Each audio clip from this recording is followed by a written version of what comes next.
Challenge देना चाहते हैं वो न्यूज चैनल जो सूत्र के हवाले से जो न्यूज परोसते हैं। अरे जेल में बंद करना, सीधे ले जाओ ना जेल में भाई। सब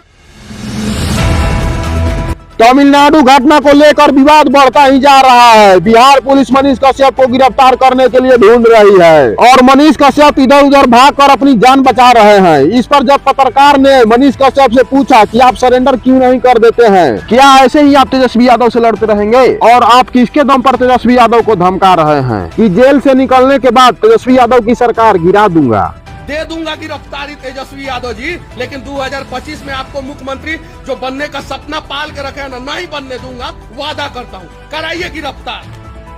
और मनीष कश्यप कभी तो दोस्तों आप सभी ने देखा ना मनीष कश्यप क्या बोल रहे हैं। उनका कहना है कि तेजस्वी यादव बिहार को बर्बाद कर रहे हैं और कैसे कोई कुछ भी बोल रहा है कि तमिलनाडु की वीडियो फेक है, कुछ वीडियो फेक है, पर मनीष कश्यप साफ साफ अभी भी बोल रहे हैं कि तमिलनाडु में बिहारी मजदूरों को पीटा गया था। तो दोस्तों यही थी खबर की पूरी जानकारी। उम्मीद है आपको अच्छी लगी होगी। तो दोस्तों मनीष कश्यप और तेजस्वी यादव दोनों ही बिहार से हैं, तो आपके नजर में कौन सही है नीचे कमेंट में जरूर बताना। तो दोस्तों जुड़े रहिए एक्साइटेड भोजपुरी न्यूज के साथ, मिलती रहेगी आपको पल पल की खबरें।